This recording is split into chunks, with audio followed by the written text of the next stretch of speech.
अस्सलाम वालेकुम students, welcome to my channel simple biology. Students, इस वीडियो के अंदर आज हम कार्बोहाइड्रेट्स का सेकंड पार्ट जो है वीडियो का, टोटल 7 वीडियोस हैं कार्बोहाइड्रेट्स पे और आज की जो वीडियो है ये सेकंड नंबर पे है और इसके अंदर आज हम डिस्कस करेंगे मोनोसैकराइड्स। मोनोसैकराइड्स को हम केमिकली देखेंगे, इनका फार्मूला देखेंगे और इनके स्ट्रक्चर्स को डिस्कस करेंगे। तो आइए मोनोसैकराइड्स के बारे में देखते हैं। स्टूडेंट्स, हमने बात की थी पिछली वीडियो में कार्बोहाइड्रेट्स के 3 ग्रुप्स हैं। एक पहला मोनोसैकराइड, फिर ओलिगोसैकराइड, फिर पॉलीसैकराइड। मोनोसैकराइड सिंपल शुगर्स हैं, ओलिगोसैकराइड में 2 से लेके 10 तक मोनोसैकराइड्स जुड़ते हैं आपस में, ओलिगोसैकराइड बनाते हैं। 10 से ज्यादा मोनोसैकराइड जुड़ेंगे तो पॉलीसैकराइड्स होंगे। लेकिन आज पहले हम ये देखते हैं कि मोनोसैकराइड्स में क्या होता है। तो मोनोसैकराइड्स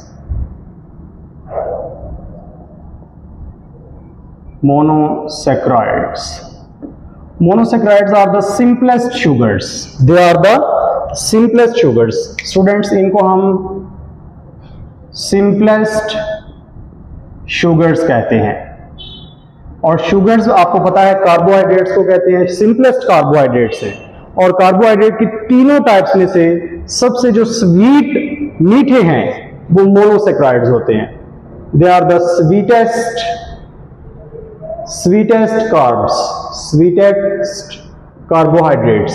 उसके बाद स्टूडेंट्स आपने बताना है, चूंकि ये सिंपलेस्ट हैं इसलिए ये हाइड्रोलाइज नहीं होते, इनकी हाइड्रोलिसिस नहीं होती क्योंकि ये सबसे छोटे कार्बोहाइड्रेट्स मोनोसैकराइड्स हैं, सिंपल शुगर्स हैं। ऑलरेडी ये सिंपल हैं इसलिए इनकी नो हाइड्रोलाइसिस, इनकी कोई हाइड्रोलाइसिस का प्रोसेस पॉसिबल नहीं है। तो स्टूडेंट्स, ये तो इसकी चंद एक इंट्रोडक्शन था। अभी अच्छा, इसके अलावा आपको थोड़ी सी एग्जांपल्स बता दें। ग्लूकोज जो है वो मोनोसैकराइड्स की एक बेस्ट एग्जांपल है, फ्रुक्टोज है, ठीक है। इस तरह ट्राइओसिस भी हैं, टेट्रोसिस भी हैं। तो ये डिफरेंट एग्जांपल्स हैं मोनोसैकराइड्स की।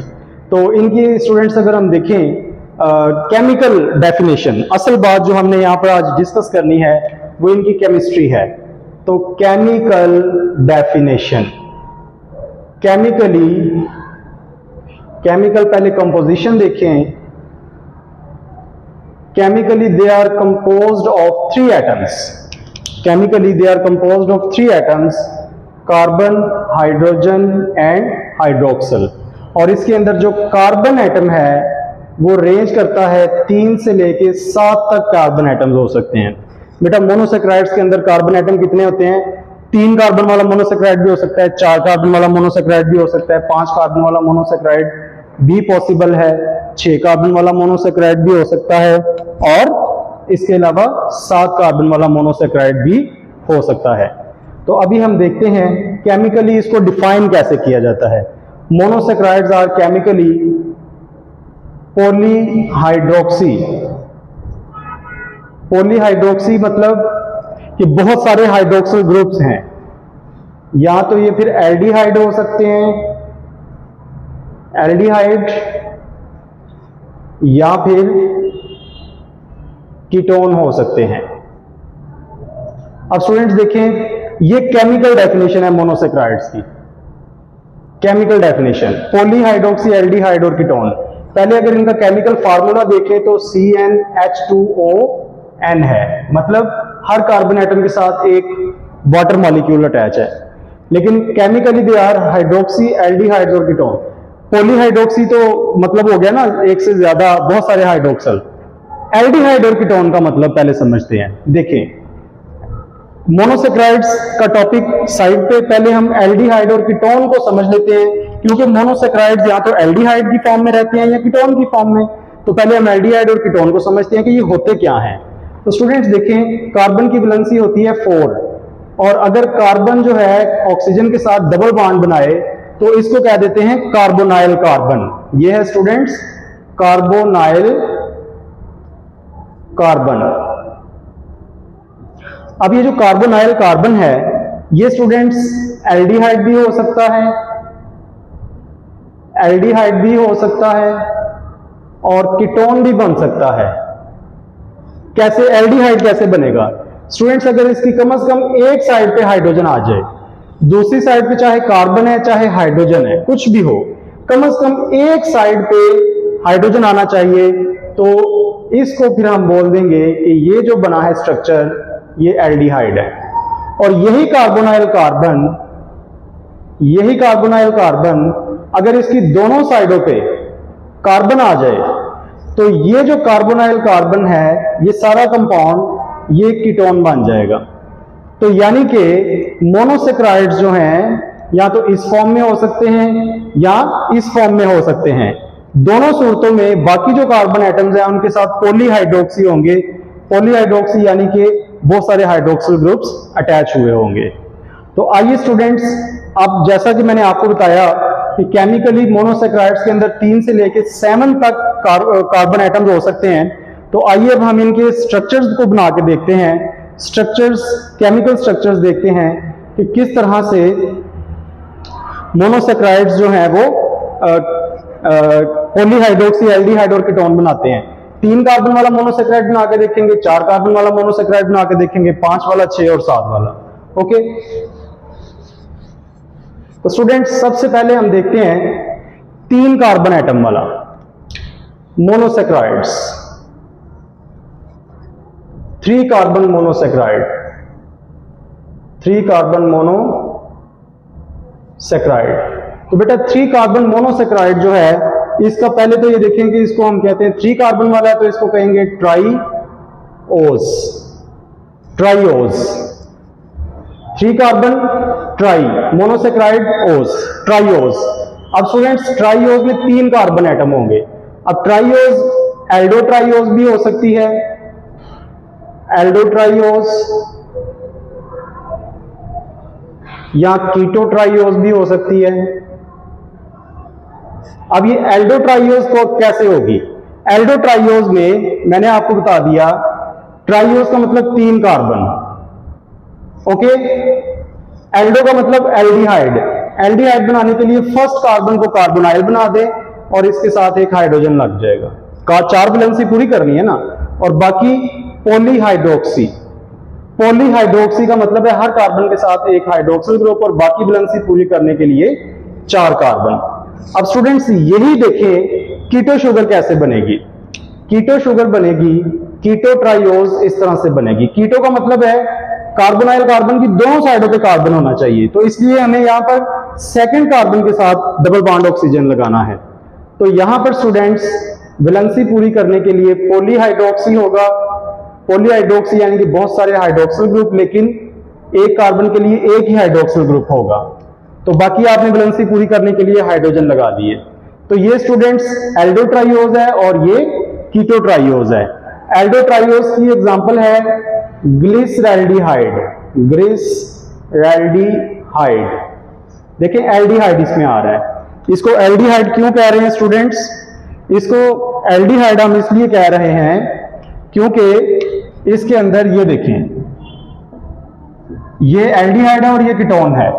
ये एल्डिहाइड इसलिए क्योंकि कार्बोनाइल कार्बन जो है इसकी एक साइड पे हाइड्रोजन आ गया, ये एल्डो है, एल्डो। और कार्बोनाइल कार्बन की दोनों साइडों पे कार्बन है तो ये कीटो है। तो इसकी एग्जांपल है डाईहाइड्रोक्सी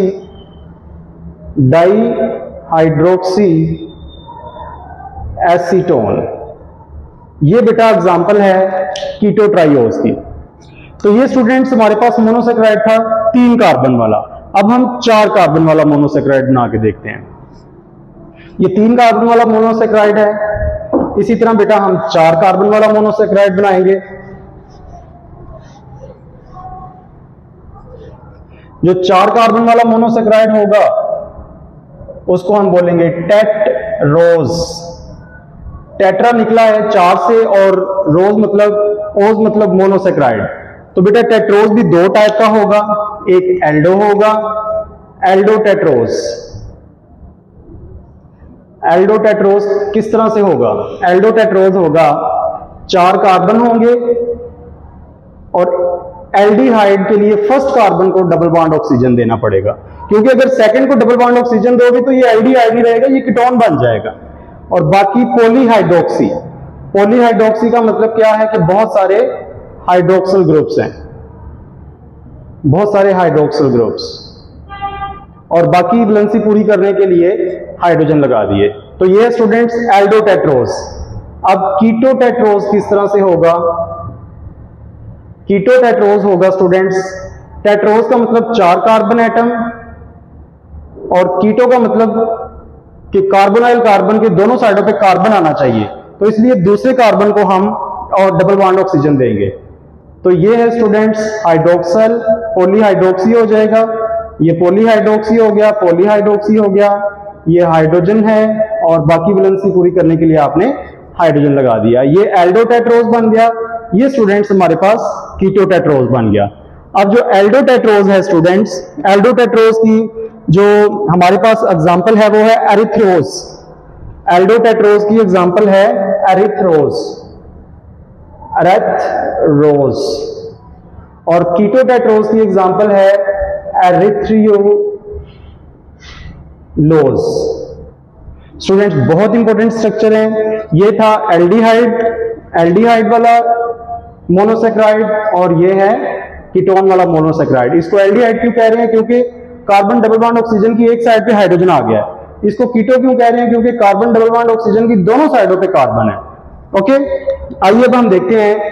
मैंने आपको बताया था 3 से लेकर 7 तक कार्बन एटम हो सकते हैं।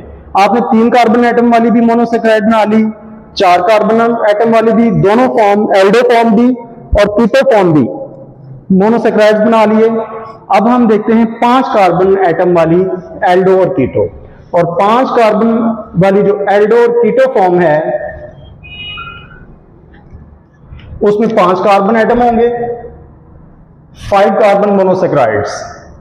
इसको बोलेंगे पेंटोज। पेंट मीनिंग 5 एंड ओज मीनिंग मोनोसेक्राइड। तो बेटा इसमें 5 कार्बन होंगे, 1 2 3 4 5, 1 2 3 4 एंड 5। ये एल्डो हम फॉर्म बनाएंगे। एल्डो, एल्डो बनाने के लिए आपको पता है कि इसके double bond oxygen first carbon atom होगा, बाकी सारे पॉलीहाइड्रोक्सी, बाकी सारे पॉलीहाइड्रोक्सी, और अब बाकी वैलेंसी 4 पूरी करने के लिए हाइड्रोजन लगा देंगे। तो ये स्टूडेंट्स एल्डोपेंटोज है। एल्डोपेंटोज के बाद हम बनाते हैं कीटोपेंटोज। कीटोपेंटोज में, पेंटोज में मतलब 5 कार्बन, 1 2 3 4 एंड 5, और कीटो ग्रुप है तो स्टूडेंट्स हमें डबल बॉन्ड देना पड़ेगा दूसरे कार्बन को, ताकि दोनों साइडों पे ऑलरेडी कार्बन आ जाए। तो जब दोनों साइडों पे कार्बन होगा कार्बोनाइल कार्बन की, तो वो कीटो फॉर्म बनेगी। तो स्टूडेंट्स बाकी वैलेंसी पूरी करने के लिए इसको आपने हाइड्रोक्सल दे दिया, hydrogen, hydroxyl, hydroxyl, hydroxyl, hydrogen, बाकी वैलेंसी पूरी करें हाइड्रोजन लगा के।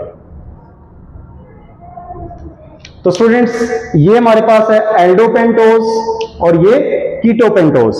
एल्डोपेंटोज को आप कहते हैं राइबोज, राइबोज, और कीटोपेंटोज को कहते हैं राइब्यूलोज, राइब्यूलोज।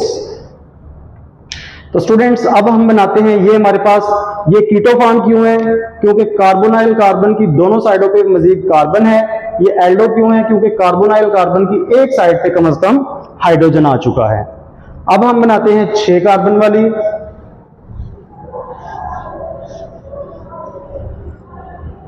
छह कार्बन वाली मोनोसेक्राइड। तो 6 कार्बन वाली जो मोनोसेक्राइड हमारे पास बनेगी उसको हम बोलेंगे एल्डो फॉर्म में और कीटो फॉर्म में, दोनों बनेगी। 1 2 3 4 5 6। कीटो फॉर्म में भी 1 2 3 4 5 एंड 6। एल्डो फॉर्म में क्या होगा? एल्डो फॉर्म में carbon double bond oxygen first होगा, ताकि दूसरी साइड पे हाइड्रोजन लगा के वैलेंसी पूरी हो जाए, और हाइड्रोजन आएगा तो एल्डो भी बन जाएगा। कीटो फॉर्म में सेकंड कार्बन पे डबल बॉन्ड ऑक्सीजन देंगे, ताकि हमारे पास ये कीटोन बन जाए, दोनों साइडों पे फिर कार्बन आ रहा है। बाकी वैलेंसी आपने पूरी करनी है हाइड्रोजन लगा के। लेकिन स्टूडेंट्स थर्ड कार्बन हेक्सोज के अंदर, हेक्सोज, हेक्सोज इसको कहेंगे। हेक्स मतलब 6 कार्बन और ओज मतलब मोनोसेक्राइड्स। तो बेटा हेक्सोसिस के अंदर जो थर्ड कार्बन एटम है, थर्ड कार्बन एटम, इसमें हाइड्रोक्सल और हाइड्रोजन की पोजीशन इन्वर्ट करनी है, चेंज है। तो ये है स्टूडेंट्स हमारे पास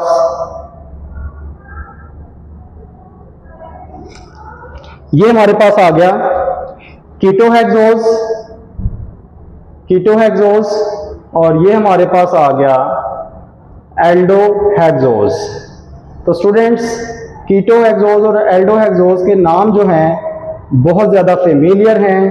एल्डोहेक्सोज को आप कहते हैं ग्लूकोज, एल्डोहेक्सोज को आप कहते हैं ग्लूकोज और कीटोहेक्सोज को आप कहते हैं फ्रुक्टोज। यानी कि फ्रुक्टोज और ग्लूकोज में क्या फर्क है? फ्रुक्टोज भी 6 कार्बन वाली मोनोसेक्राइड है, ग्लूकोज भी 6 कार्बन वाली मोनोसेक्राइड है। तो स्टूडेंट्स डिफरेंस क्या है?